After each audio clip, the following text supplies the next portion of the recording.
Shalom. Hari ini kita akan renungkan kitab 1 Samuel pasal 4. Teksnya ayat 12 sampai 22 dan sudah dibagi dua paragraf. Paragraf yang pertama ayat 12 sampai 18. Seorang dari suku Benyamin memberitakan kekalahan kepada Eli dan ia mati sebab jatuh dari kursi.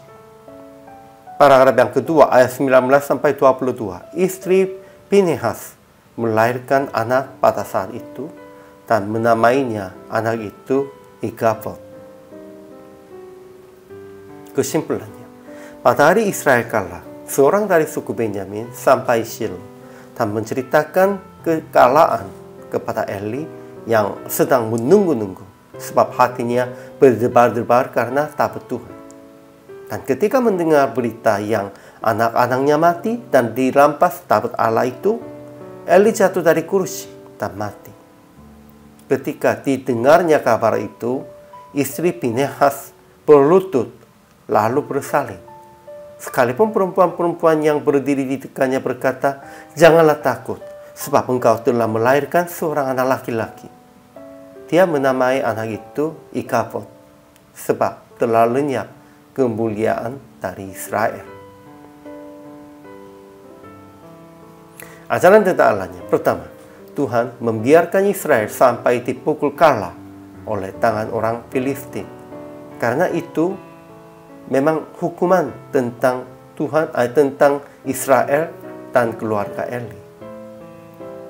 Kedua, Tuhan melaksanakan hukumannya yang telah dibuatkan kepada Eli dengan ia mati dengan jatuh dari kursi.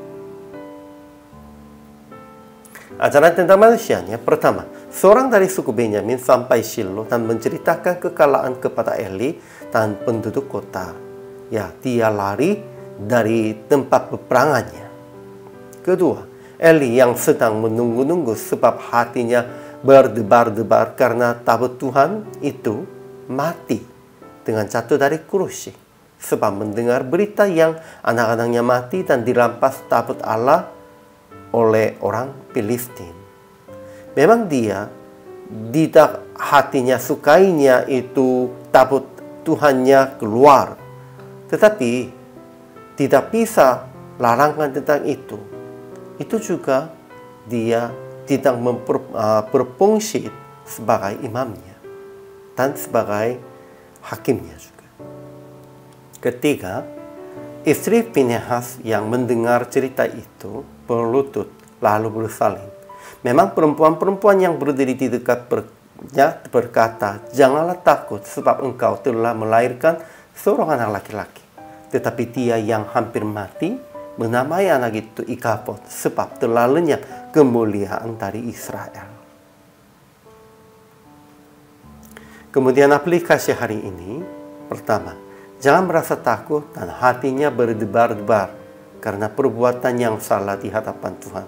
Ya, janganlah hatinya berdebar-debar karena itu kesalahannya, itu dosanya.